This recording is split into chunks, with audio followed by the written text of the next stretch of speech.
Students, we were studying our first lesson water.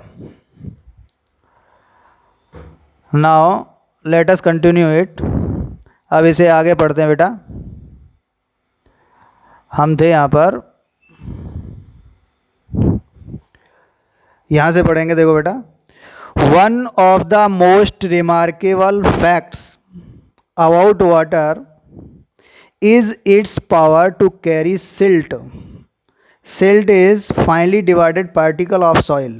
As you know, remarkable word means able to be noticed. तो सबसे या कहें उल्लेखनीय, तो सबसे उल्लेखनीय तथ्यों में से एक अबाउट वाटर, जल के विषय में, इज इट्स पावर, इसकी शक्ति है, टू कैरी सिल्ट और finally divided soil in suspension. बेटा सस्पेंशन मीन्स होता है solution.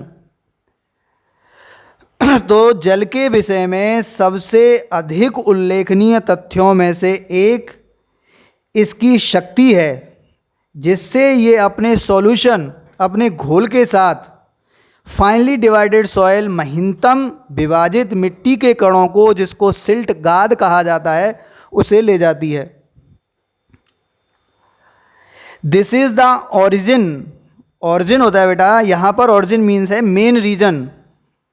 Of the characteristic means है स्पेसिफिक, विशिष्ट. Colour of the water in rain fed tank. Rain fed tank means those ponds which are filled because of the rain water.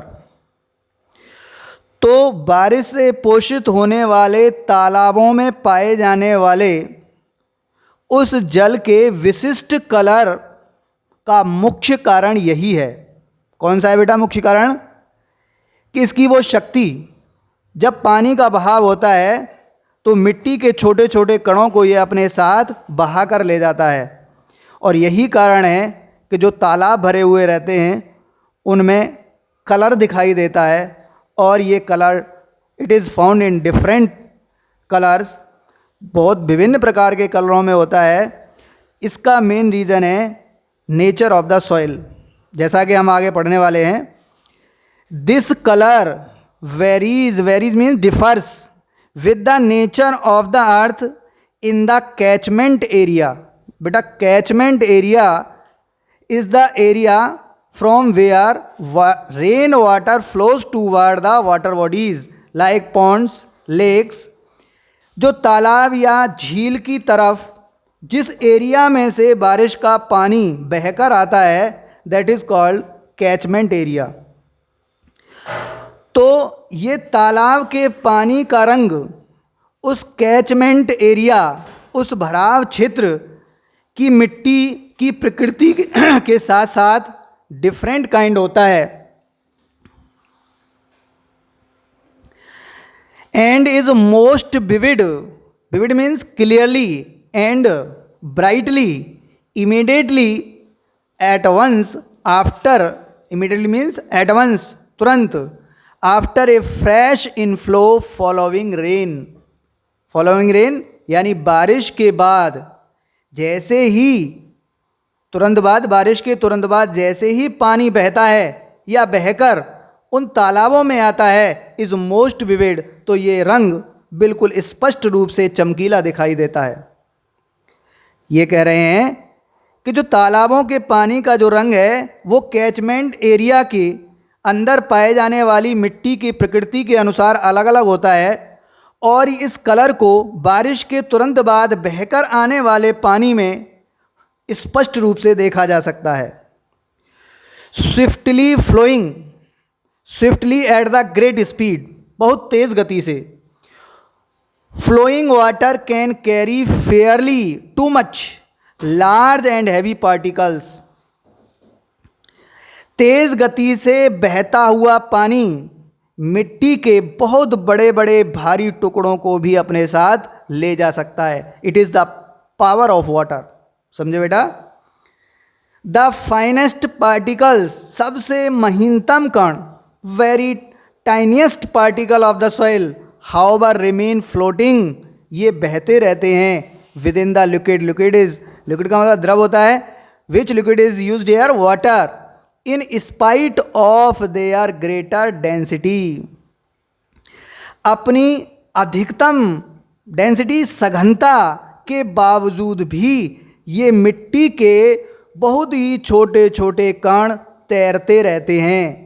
And are carried, और इन्हें ले जाया जाता है to great distance, बहुत दूरी तक, लंबी दूरी तक। आगे देखें बेटा, देखो यहां से, सच पार्टिकल्स आर ऑफकोर्स, निसंदेह ये छोटे छोटे पार्टिकल्स, एक्सट्रीमली स्मॉल, इस एक्सट्रीमली टू मच, ये बहुत छोटे छोटे होते हैं। ये मिट्टी के कण वास्तव में बहुत छोटे छोटे होते हैं, but their number is great, लेकिन इनकी संख्या बहुत ज़्यादा होती है।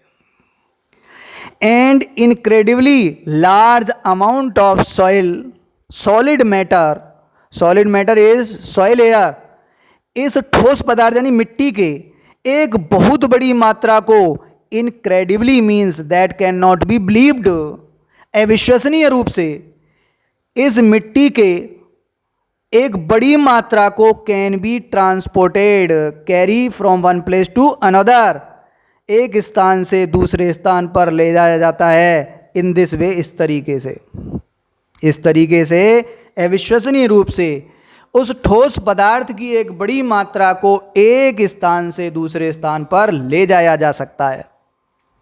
आगे देखो बेटा, व्हेन सिल्ट लेडन वाटर, जब गाद से भरा हुआ पानी, water full of tiniest particle of the soil, silt laden water, गाद से भरा हुआ पानी, mixes with the salt water of the sea, जब सागर के नमकीन पानी में मिलता है, there is a rapid precipitation. Precipitation आप जानते हैं साइंस के स्टूडेंट, इसका मतलब होता है अवक्षेपण, मानी transform of the colour of the solution from dark toward the light colour, that is called precipitation. There is a rapid precipitation of the suspended mixed matter, और वो मिक्स्ड मैटर क्या है? सॉइल। इस घुले हुए पदार्थ का तेज गति से अवक्षेपण होता है। जब सिल्ट लेडन वाटर सागर के सॉल्ट वाटर में मिलता है तो इस घुले हुए पदार्थ का अवक्षेपण तेज गति से होता है। भाई नदियों का पानी जब सागर में जाकर मिलता है, नदी के पानी में गाद होती है, सागर का पानी ब्लू कलर का दिखाई देता है, और ये जो कलरफुल वाटर है वो धीरे धीरे ब्लू वाटर ऑफ द सी में चेंज हो जाता है। इसी को कहते हैं प्रेसिपिटेशन। देखो इससे आगे बेटा, this can be readily seen, readily से मतलब है यहां पर ईजिली, इसे आसानी से देखा जा सकता है। कब? When one travels by steamer down a great river to deep sea, जब कोई आदमी किसी लार्ज रिवर से, बड़ी नदी से डीप सी की तरफ, गहरे सागर की तरफ किसी स्टीमर जानते हैं? ये होता है बोट, मोटर बोट। जब कोई मोटर बोट से या स्टीमर से जब कोई व्यक्ति बड़ी नदी से गहरे सागर की तरफ जाता है तो ये प्रेसिपिटेशन बिल्कुल आसानी से दिखाई दिया जा सकता है। The colour of the water changes successively, step by step, regularly, from the muddy red और brown of silt through varying shades of yellow and green, finally to the blue of the deep sea. समझो बेटा कि water का colour क्रमिक रूप से muddy red, मटमेले लाल रंग से, और गाद के भरे हुए भूरे रंग से धीरे धीरे पीले और हरे रंग की अनेक शेड से गुजरते हुए अंत में गहरे सागर के नीले पानी में बदल जाता है। बेटा एकदम से नहीं बदलता, पहले नदी का पानी या तो मडी रेड होगा या ब्राउन कलर का होगा बिकॉज ऑफ सिल्ट, और वह पीले और हरे रंग की बहुत सारी शेड्स से गुजरते हुए और अंत में गहरे सागर के नीले पानी में बदल जाता है। Those great tracts of land, बेटा ट्रैक्ट से मतलब है areas, have been formed by silt. देखो क्या कह रहे राइटर, दस डिपोजिटेड, इस प्रकार से जमा की गई मिट्टी से वे बड़े बड़े भूमि के क्षेत्रों का निर्माण हुआ है। Is evident, evident means clear, जो स्पष्ट मालूम पड़ता है on an examination of the soil in alluvial areas. Alluvial areas, areas which are formed because of the flood water, जिन्हें जलोढ़ क्षेत्र कहा जाता है, जहाँ पर पहले कभी बाढ़ का पानी इकट्ठा हुआ था और इधर उधर से बहुत सारी गाद इकट्ठी हुई। ये बहुत ही उपजाऊ ज़मीन होती है, इसे कहते हैं एल्यूवियल एरियाज़ या एल्यूवियल सॉइल। तो एल्यूवियल एरियाज़ की मिट्टी का जब परीक्षण हुआ तो ये बात बिल्कुल स्पष्ट हुई कि गाद से, इस गाद के एकत्रित होने से इस प्रकार से भूमि के बड़े बड़े क्षेत्रों का निर्माण हुआ है। सच लैंड, देखो बेटा लास्ट में, सच लैंड कंसिस्टिंग एज, इस प्रकार से बनी हुई भूमि, it does so finely divided matter, इस प्रकार से महीनतम कणों से या महीनतम विभाजित कणों से मिलकर बनी हुई भूमि इज यूजुअली वेरी फर्टाइल, वास्तव में बड़ी उपजाऊ होती है। आगे वाला पैराग्राफ देखेंगे बेटा।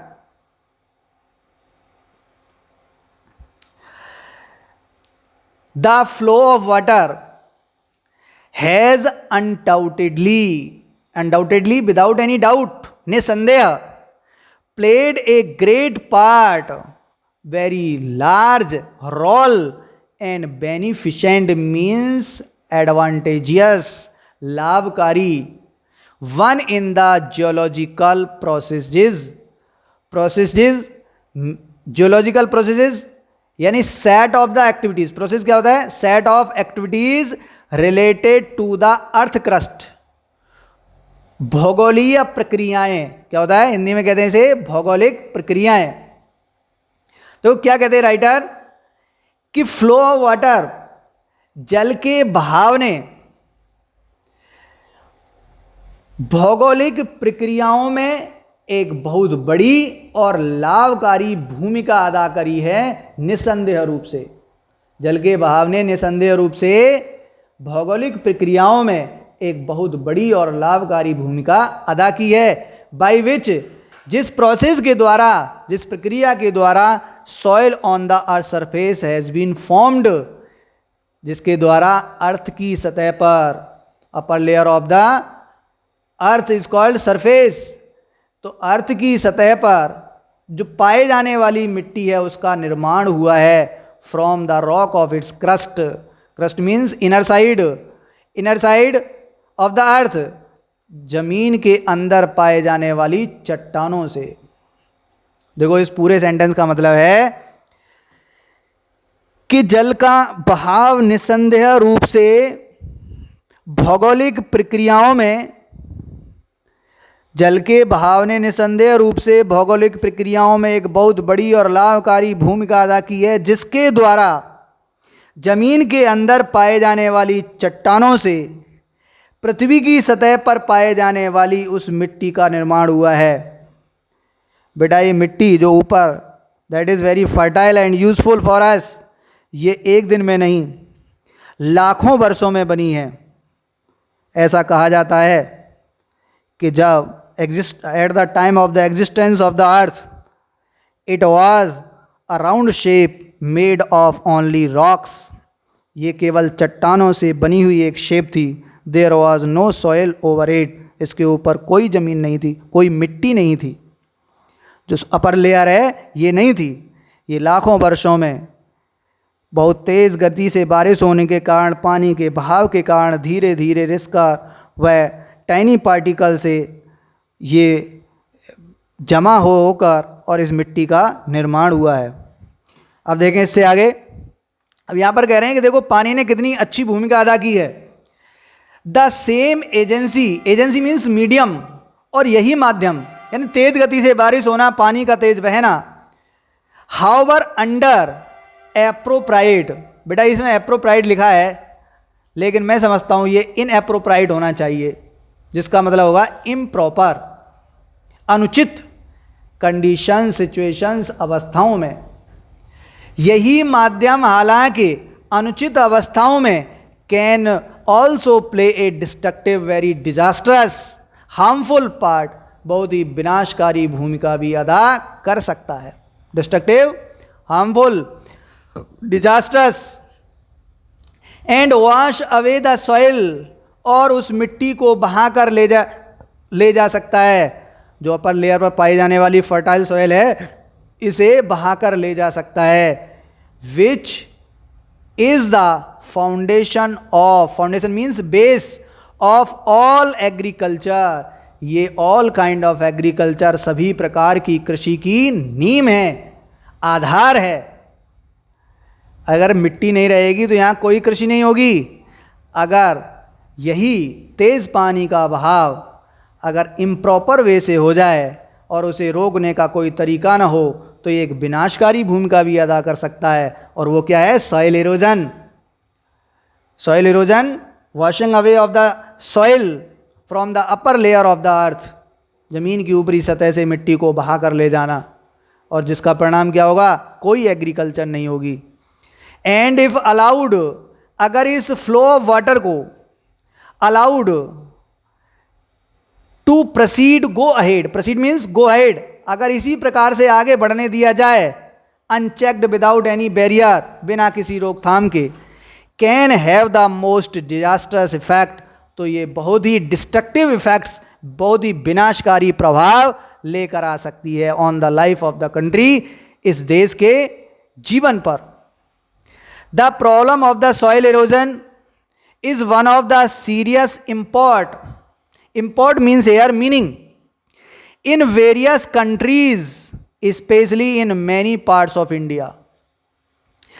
इस सॉइल इरोजन की प्रॉब्लम, ये भूमि अपर्दन की, washing away of the soil, इस भूमि अपर्दन की समस्या विभिन्न प्रकार के विभिन्न देशों में गहरा अर्थ रखती है, specially in many parts of India, Bharat के तो अनेक भागों में। अरे भूमि अपर्दन अपने भारत के तो अनेक भागों में समस्या है ही, इसके साथ साथ अनेक देशों की समस्या है। कंडीशंस, वे सिचुएशंस, वे स्थितियां, अंडर विच, जिसके अधीन, इट अकर्स, इट हैपेंस, ये सॉइल इरोजन होता है, भूमि अपर्दन होता है। एंड मेजर्स, वेज, और वे तरीके, वे युक्तियां, by which it can be checked means stopped, जिस इस भूमि अपर्दन को रोका जा सकता है। वे स्थितियां जिनके कारण ये सॉइल इरोजन होता है, और वे वेज, वे तरीके, वे युक्तियां जिनके द्वारा इस सॉइल इरोजन को रोका जा सकता है, are deserving of the closest study, ये सीरियस स्टडी को डिजर्व करती हैं, यानी कि इन्हें गहन अध्ययन की आवश्यकता है। सॉइल इरोजन अकर्स, जो भूमि अपर्दन है, soil erosion happens in successive one by one step, एक एक करके, एक एक स्टेज में, एक एक कदम में होता है, सीरीज में होता है। द अर्लीस्ट ऑफ विच, जिसकी सबसे पहली स्टेज, भाई भूमि अपर्दन में सबसे पहले ऊपरी लेयर हल्की सी हटेगी, उसके बाद और गहरी होती जाएगी, फिर नालियाँ बनती जाएंगी, फिर ज़मीन 10 फुट 20 फुट भी कर सकती है और वो विनाशकारी हो सकती हैं। तो भूमि अपर्दन एक साथ नहीं होता है। बारिश हुई, अपर लेयर को जो सबसे मजबूत होती है उसको हटाना बारिश के लिए थोड़ा टफ होता है, सबसे पहले वही हटती है, और उसके बाद नीचे वाली मिट्टी नरम होती है, फटाफट हटती जाती है, और भूमि अपर्दन जो है डिस्ट्रक्टिव हो जाता है। द अर्लीस्ट ऑफ विच, जिसकी प्रारंभिक अवस्था में ईजिली पास अननोटिस्ड, बिना किसी का ध्यान जाए आसानी से गुजर जाती है। इन द लेटर स्टेजेस, लेकिन बाद वाली अवस्थाएं, the cutting up and washing away of the अर्थ, उस भूमि का कटना और बह जाना, लेकिन बाद वाली अवस्थाओं में जब भूमि का कटना और बह जाना is only too painfully apparent, apparent means clear, वह दर्दनाक रूप से स्पष्ट होती है इन द फॉर्मेशन, जब बन जाती हैं क्या, डीप गलीज, गहरे गलियारे, गहरी नालियाँ, एंड रेविन्स, रेविंज और ये गलीज होती हैं गलियाँ नालियाँ, और ये होते हैं कंदराएँ, रेबिन्स होती हैं कंदराएँ, मोटे मोटे गड्ढे, बड़े बड़े गड्ढे। तो बाद वाली अवस्थाओं में जब बहुत सारी ज़मीन कट जाती है और बह जाती है तो ये गहरी नालियों और कंदराओं के रूप में बड़े दर्दनाक रूप से स्पष्ट होती है, which make all agriculture impossible, और ऐसी ज़मीन पर किसी प्रकार की एग्रीकल्चर कृषि करना असंभव हो जाता है। Sudden burst of excessively heavy rain, excessively too much, अचानक से तेज बारिश का होना, बेटा ध्यान दो, sudden burst of excessively heavy rain, excessively too much, अचानक तेज गति से भारी बारिश का होना, रिजल्टिंग एज ए रिजल्ट, और जिसके परिणाम स्वरूप in a large run off surplus water, surplus very large quantity of water, पानी की एक बड़ी मात्रा का तेज गति से बहना, is the principal means main factor means reason in causing soil erosion, भूमि अपर्दन करने का प्रधान कारण है। प्रधान कारण क्या है, तेज गति से अचानक बारिश का होना और उसके साथ साथ तेज गति से पानी का बह जाना, वह सॉइल इरोजन का मेन कारण है। Contributory means helping, contributory causes helping reasons are, अब एक कारण तो बता दिया, ध्यान दो बेटा, यहाँ पर सॉइल इरोजन के रीजन्स बताए गए हैं 1 by 1, ये किसी क्वेश्चन का एक आंसर भी है। पहला रीजन बताया है हैवी रेन, अब आगे क्या बता रहा है, कंट्रीब्यूटरी कॉजेज, जो हेल्पिंग रीजन्स हैं, सहायक कारण हैं, are slope of the land, slope ढलान, ऑफ द लैंड भूमि का ढलवा होना, removal of the protective coat, coat means cover of vegetation, plants and trees, पेड़ पौधों की सुरक्षात्मक कवच का हट जाना, excessively in these days green plants and trees are being cut off, that is called deforestation, आजकल जंगलों से हरे भरे पेड़ों को काटा जा रहा है, ये भी सॉइल इरोजन का मेन रीजन है। तो तीसरा रीजन यहाँ पर क्या बताते writer, removal of the protective coat of vegetation, पेड़ पौधों की सुरक्षात्मक कवच को हटाना, द एग्जिस्टेंस ऑफ रट, रट का मतलब होता है गुलीज, नालियां, along which the water can flow with rapidly, और नालियों की उपस्थिति होना जिनसे होकर पानी तेज गति से बह जाता है, gathering momentum, momentum means great speed, बहुत तेज गति से, and the absence of any checks, checks barriers, और किसी भी बैरियर का ना होना, टू सच फ्लो, ऐसे बहाव को रोकने के लिए। These are some reasons of soil erosion. ये इंपॉर्टेंट पार्ट है लेसन का, इसे दोबारा पढ़ना और इन्हें याद भी करना। इससे आगे देखो, incredibly, unbelievably, that can not be believed, large quantity of precious means invaluable soil, मूल्यवान भूमि की एक बड़ी मात्रा को अविश्वसनीय रूप से कैन बी वॉश्ड अवे, बहाया जा सकता है। भाई तेज बारिश है, कोई बैरियर नहीं है, कोई बंद नहीं बनाया गया है, there is no vegetation, green plants and green trees, आपको पता है the roots of the trees can hold the soil and protect them from washing away, उसे बह जाने से रोकती हैं। अगर पेड़ पौधे नहीं हैं, कोई बांध नहीं है, कोई बैरियर नहीं है, तो अविश्वसनीय रूप से इस अमूल्यवान मिट्टी की एक बड़ी मात्रा कैन बी वॉश्ड अवे को बहाया जा सकता है। इफ सच कंडीशन एग्जिस्ट, अगर स्थितियां ऐसी ही बनी रही, as is unhappily too often the case, प्राय ऐसी स्थितियां बनी रहती हैं भाई अपने देश में। मालूम रहता है नुकसान हो रहा है, ध्यान नहीं देते लोग, बहुत ही आलसी हैं। उन्हें बुलाओ कि भाई इस काम बिगड़ जाएगा, थोड़ा इधर आ जाओ, तो नहीं आएंगे। बहुत ही आलसी लोग हैं। देखो इससे आगे, मेनस, मेनस मीन्स डिजास्टर। मेनस मीन्स क्या होता है? Disaster, destructive.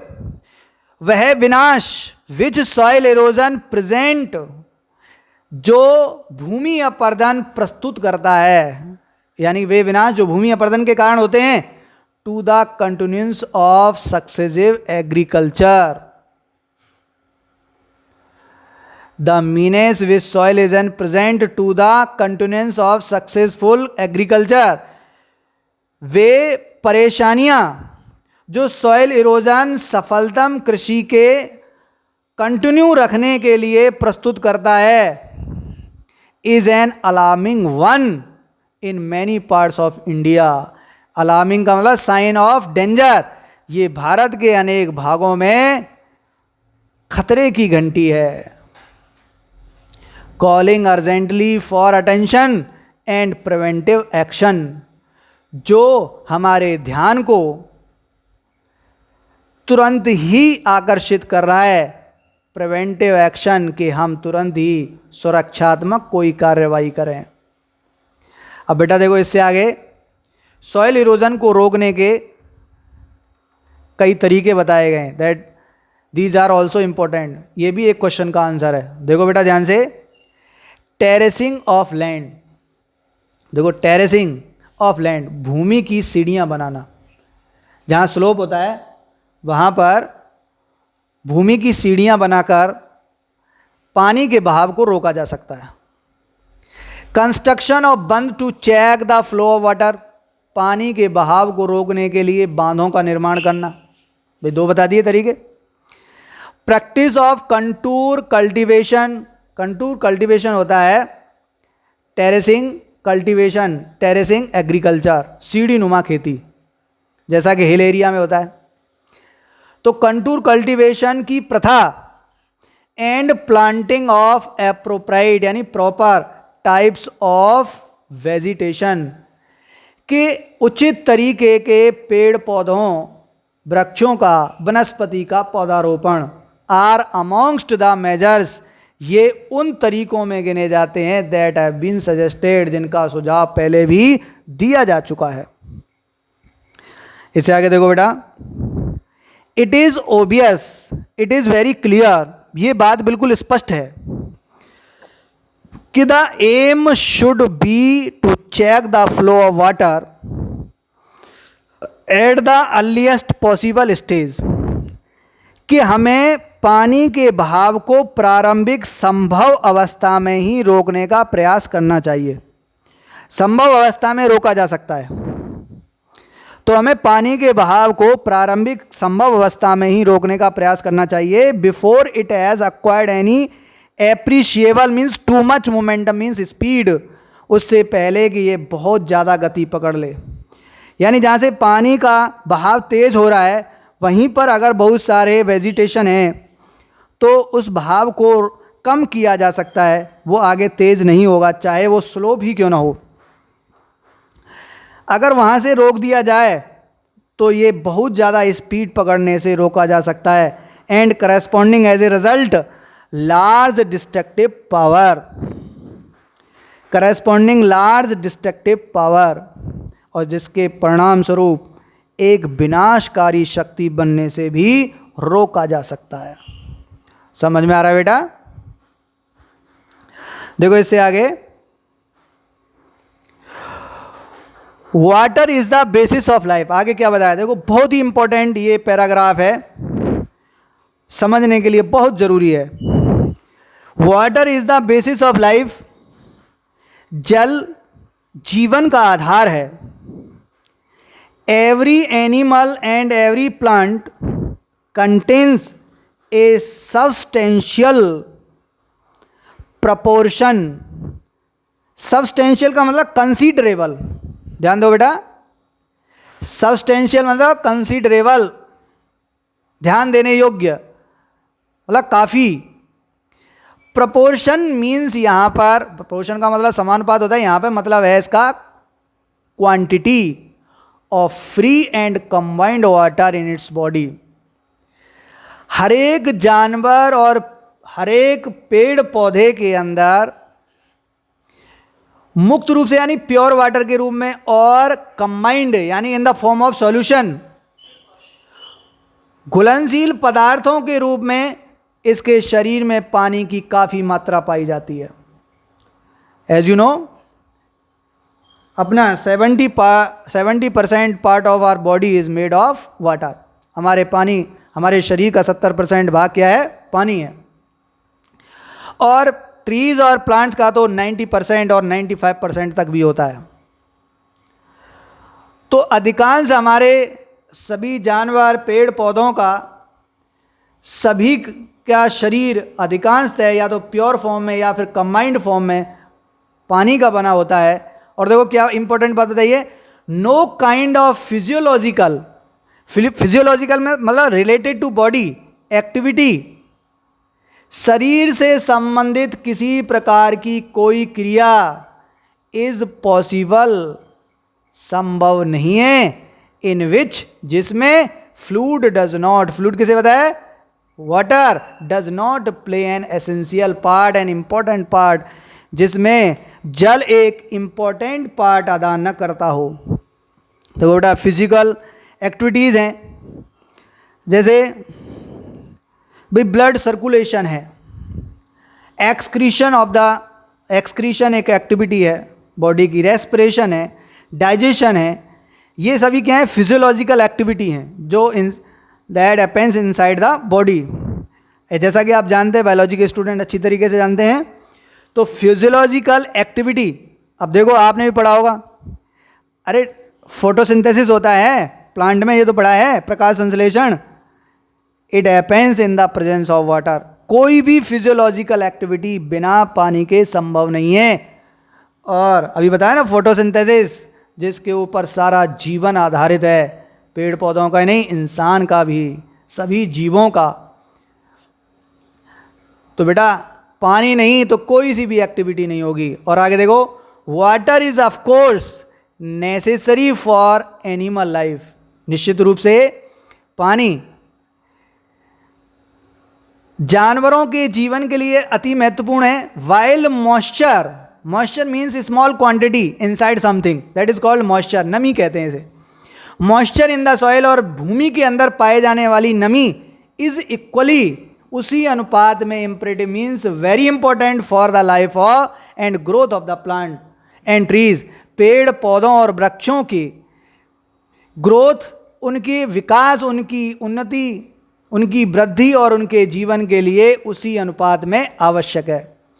जिस प्रकार से जानवर के जीवन के लिए पानी अति आवश्यक है, उसी प्रकार से भूमि के अंदर पाए जाने वाली नमी पेड़ पौधों की वृद्धि और उनके जीवन के लिए जरूरी है। दो the quantity necessarily varies enormously with the species, लेकिन उनकी स्पीसीज, उनकी प्रजाति, स्पीसीज उनकी प्रजाति के अनुसार पानी की क्वांटिटी, उनके पानी की मात्रा की आवश्यकता अलग अलग होती है। जैसे एक्वाटिक प्लांट्स होते हैं तो they need too much water to grow, उन्हें उगने के लिए ही बहुत सारा पानी की ज़रूरत है। कैक्टस जैसे plant that are found in desert area, उनको तो साल में अगर एक बार भी बारिश हो जाती है तब भी दे कैन लिव, वे जीवित रह सकते हैं। तो सभी को पानी की ज़रूरत है। अब ऊँट है तो वो 7 दिन में एक बार पानी पीता है और इंसान दिन में 7 बार पानी पीता है। ये तो अलग अलग एनिमल को अलग अलग तरीके से ज़रूरत होती है। Conservation and utilisation of water is thus fundamental for human welfare. Conservation, संरक्षण, protection and utilisation, best use of water, पानी का अच्छी तरीके से उपयोग करना, पानी का संरक्षण करना, इस 10 फंडामेंटल आधारभूत फॉर ह्यूमन वेलफेयर, मानव कल्याण के लिए आधारभूत है, वेरी इंपॉर्टेंट है। Apart from the artisan water, artisan water बेटा होता है water that is found in the deep well, गहरे कुओं में पाए जाने वाले पानी को कहा जाता है artesian water. And ultimate source in all cases, और सभी मामलों में whether they are lake, they are pond, river, कोई भी वाटर बॉडी हो, उसका अल्टीमेट मीन्स लास्ट जो स्रोत होता है इज रेन और स्नोफॉल, या तो बारिश होती है या फिर स्नोफॉल होता है। मच ऑफ इंडियन एग्रीकल्चर, अधिकांश भारतीय कृषि डिपेंड ऑन सीजनल रेनफॉल, ये सीजनल रेनफॉल पर, मौसमी बारिश पर आधारित है। And is therefore very sensitive to any failure और इरेगुलरिटी ऑफ द सेम, और इसके असफल होने या इसके अनियमित होने पर ये बहुत ही संवेदनशील रहती है। बंद करो। हाँ बेटा, अब इतना पढ़ा है, इससे आगे नेक्स्ट पार्ट पढ़ाएंगे। और आज जो है हम इसके साथ में 8-9 क्वेश्चन और आंसर भेज रहे हैं, और आपसे अपेक्षा की जाती है पहले अच्छी तरीके से लेसन को पढ़ें और उसके बाद क्वेश्चन आंसर को लिखें और उन्हें याद करें। ठीक है बेटा, बाय।